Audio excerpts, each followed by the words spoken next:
আজকে আমাদের মুক্ত মঞ্চের অতিথি এমন একজন যার জন্ম বেড়ে ওঠা বরিশালে, পরবর্তীতে তিনি ঢাকা বিশ্ববিদ্যালয়ে অর্থনীতিতে অনার্স এবং মাস্টার্স ডিগ্রি অর্জন করেছেন। এরপরে তিনি আইন এলএলবিও পাশ করেছেন এবং তিনি এমন একজন ব্যক্তিত্ব যে ছাত্র জীবনে খুব অল্প দিনের জন্য ছাত্র রাজনীতিতে ছিলেন।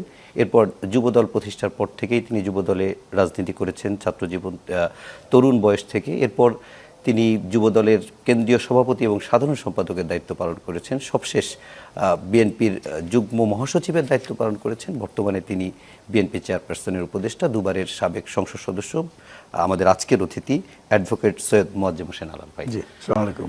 আলাল ভাই কেমন আছেন? জি আলহামদুলিল্লাহ ভালো আছি।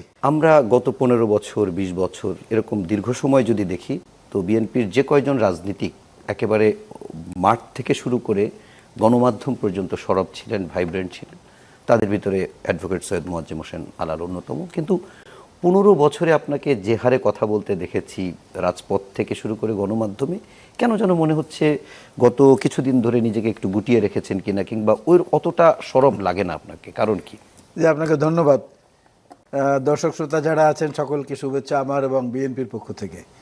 খুবই প্রাসঙ্গিক প্রশ্ন এবং আপনাকে ধন্যবাদ, যেভাবে কেউ এখন পর্যন্ত আমাকে জিজ্ঞেস করেনি। অঘোষিত জিজ্ঞাসাবাদ চলে, কিন্তু এভাবে ঘোষণা দিয়ে প্রকাশ্যে কেউ জিজ্ঞেস করেনি। এই প্রসঙ্গে আপনাকে আমি একটা কথা বলি। 1990 সনে, বেশি দিন আগের কথা না, 1990 সনে হঠাৎ করে বিজ্ঞানীরা আবিষ্কার করলেন যে অস্ট্রেলিয়াটা তার যে মূল অবস্থানে ছিল, অস্ট্রেলিয়া মহাদেশ, সেখান থেকে 5 ফিট সরে গেছে। এখন 5 ফিট সরে যাওয়ার কারণে এই যে বিষুব রেখা, তারপরে অন্য অন্য যে অক্ষাংশ দ্রাঘিমাংশ যেখানে আছে, সেখানেও মেজারমেন্টে সমস্যা হয়েছে। তো আমার মনে হয় যে এই পতিত সরকার যারা পালিয়ে গেছে, তাদের পতনের আগে পর্যন্ত ওই যে আপনি শব্দটা যেটা ব্যবহার করলেন, ভাইব্রেন্ট, সেটা ছিলাম। এখন ওই হার্ডেল রেসের মতো হয়েছে আর কি। হার্ডেল রেস আপনারা দেখেছেন কিনা আমি জানি না, দর্শকরা হয়তো অনেকে দেখেছেন। বেড়া দেওয়া থাকে ওর ভিতরে, যেটা লাফ দিয়ে দিয়ে পেরোতে হয় এবং দৌড়ের গতি আবার সমান তালে রাখতে হয়। এই হার্ডেল রেসের মধ্যে আমি আছি। হার্ডেল রেসের মধ্যে কেন আছি সেটা তো বলা অনেকটাই লম্বা সময়ের প্রয়োজন হবে।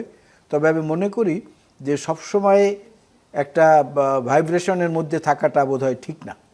কারণটা হচ্ছে, আমাদের ছোটোবেলায় আমরা দেখেছি শৈশব, কৈশোর, যৌবন, প্রৌঢ়, বৃদ্ধ, জীবনের 5টি অংশ থাকে।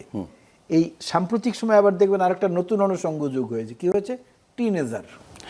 এই টিনেজার শব্দটা কিন্তু আমাদের যৌবনে বা আমাদের কৈশোরে আমরা শুনি নাই। তো সবসময় তো টিনেজার থাকার কোনো যৌক্তিকতা নাই। এই জন্য ভাবলাম যে এখন প্রৌঢ় হয়ে গেছি, বৃদ্ধের পথে প্রায়, একটু নিজেকে সংযত করি আর কি, এটাই কারণ। সাপ্লিমেন্টারি একটা কোশ্চেন করি, দলের অভ্যন্তরীণ রাজনীতির কোনো কারণ আছে কিনা? কেন? কারণ হচ্ছে আমরা দেখি যারা খুব স্পষ্টভাবে রাজনীতিক, স্পষ্টভাষী রাজনীতিক, অনেক সময় তাদের কথা অনেক সময় হাইকমান্ডের বিপক্ষেও চলে যায়, অনেক সময় পাবলিকের পক্ষে যায়, যে কারণে অনেক সময় বেগ পেতে হয়। এরকম কোনো বিষয় আছে কিনা?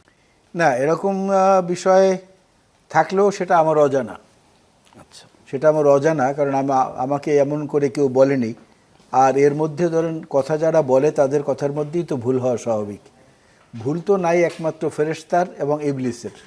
আমাদের তো ভুল আছে মানুষের। জি, প্রত্যেকটা মানুষের জীবনে ভুল আছে। সেইটা ছোট্ট একটা ভুলের কারণে কারো 47 বছরের কারো কর্মকাণ্ড তো ম্লান হয়ে যেতে পারে না, আর হওয়া উচিতও না।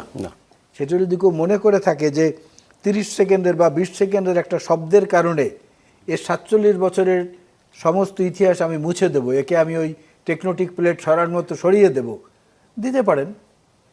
কিন্তু আমি তো মনে করি আমার স্বকীয়তার মধ্যেই আমি আছি। আমি আমার দলীয় আদর্শ, আমার আনুগত্য, আমার বিশ্বস্ততা, কোনো জায়গা থেকে কোনো বিচ্যুতি আমার ঘটেনি। ওকে, তাহলে আমরা এটা স্পষ্ট হলাম। আমি একটু এরপরে আরেকটা ব্যক্তিগত প্রশ্নে যাই। সেটি হচ্ছে, আপনি ঢাকা বিশ্ববিদ্যালয় অর্থনীতি থেকে আপনি অনার্স পাস করেছেন। এর পরবর্তীতে আপনি আমি যতটুকু জানি আপনার বিসিএস হয়েছিল, কিন্তু আপনি বিসিএস মানে এখন যেটার জন্য শিক্ষার্থীরা আন্দোলন করেছে, রক্ত ঝরিয়েছে, কোটানা মেধা মেধা মেধা স্লোগানে ঢাকা প্রকম্পিত হয়েছে, কিংবা আমরা আমাদের ছাত্র জীবনেও দেখেছি যে বিসিএস এর প্রতি কিছু মানুষের বা সমাজের বড় একটা মানুষের প্রচণ্ড আগ্রহ থাকে, অনেকের সোনার হরিণ বলা যায়। তো সেরকম একটি বিসিএস আপনার হওয়ার পরেও আপনি কেন বিসিএস এ জয়েন না করে আপনার আইন পেশায় নিজেকে নিয়োজিত করলেন, সেটি কি শুধুমাত্র পেশার জন্য নাকি রাজনীতির কারণে? না, এটা শতভাগ রাজনৈতিক কারণে। কারণটা হচ্ছে ওই সময় বরিশাল আমার জন্মস্থান, যেটা সেটা আলাদা কোনো বিভাগ ছিল না, খুলনা বিভাগের মধ্যে ছিল। এবং আমি তখন জাতীয়তাবাদী যুব দলের কেন্দ্রীয় নির্বাহী কমিটির সহসভাপতি। আচ্ছা আচ্ছা, সেই সময় 82 সালে। 82 সনে সেই সময়